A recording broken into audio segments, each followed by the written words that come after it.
I'm back, and I'm back with $300 in ones. I visited my favorite bank, and you know what that means. It's time for a currency search.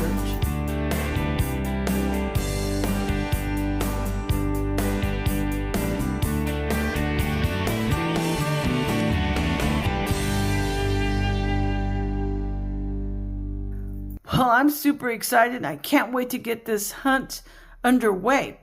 But first, let me tell you what I'm going to be doing during this hunt. I'm going to be looking for anything that can be found on Rob Finds Treasures mat.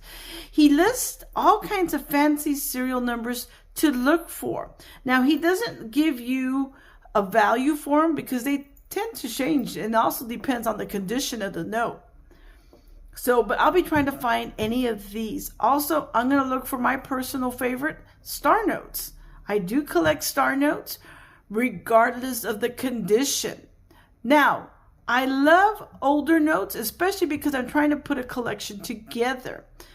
But when it comes to older notes, I am a little bit more picky on the condition. I still haven't decided if I'm going to sell the older notes that don't meet my standards.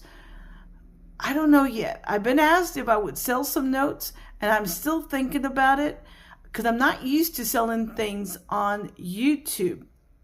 So that's pretty much what I plan to do during this hunt. We're going to go through all three stacks. We're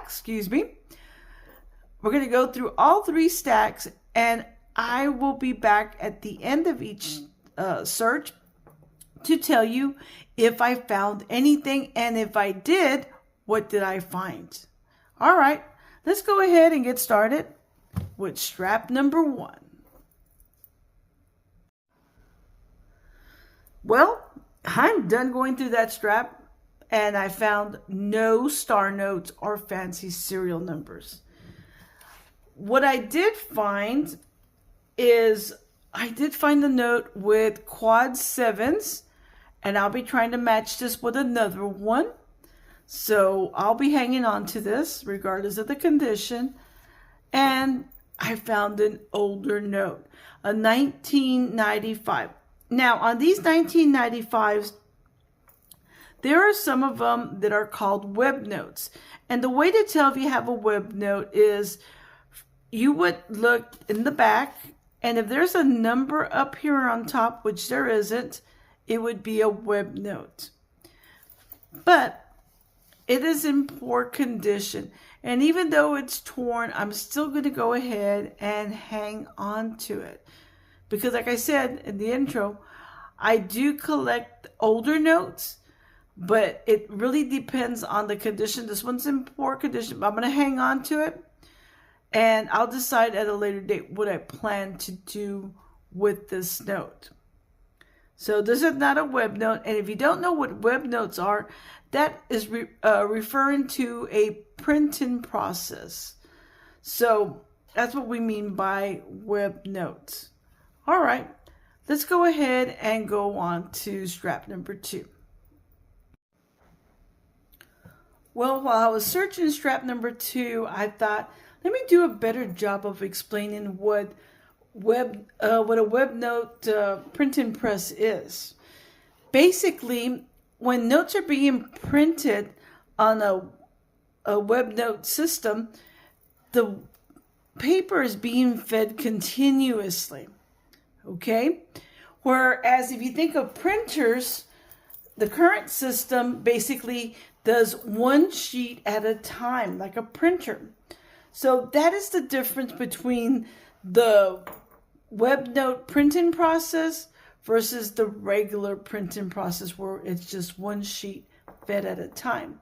And so this was experimental notes. They were trying a different way of printing, hoping it would be more efficient and cheaper and save costs on the printing of notes. But as we can tell, because we're still printing on sheets, it wasn't. Well, I'm done going through strap number 2. And again, no star notes. Ooh, I'm getting kind of worried here. So that's 2 straps with no star notes. But I did come across some older notes. I did find this one, and let's go ahead and zoom in. oops, we have a 1999 and a 1995. Cool. Again, not a web note. All right, let's go on to the final strap, strap number 3. Well, I'm done going through strap number 3, and boy, I didn't find any older notes, but I'm happy because I did find some star notes. Let's take a closer look. The stars are not filled. They're actually in pretty good condition. No fancy serial number, but we got 2 star notes. All right, let me go to my currency collection, star note lookup, and see if these are part of a low print run. So I'll be right back. Well, I'm done going through star note lookup, and what I found out is that this one right here, the New York one, it's part of a large print run of 3.2 million. But this one is part of a smaller print run. In fact, this one is part of a 640,000 out of 640,000. So this is a semi-low print run. And that's why I put it in a protective sleeve. There are print runs that are smaller than that 640,000. So this was a pretty cool find during this hunt. Wow. I want to thank you for watching, and until next time, happy hunting, happy collecting. Bye everyone.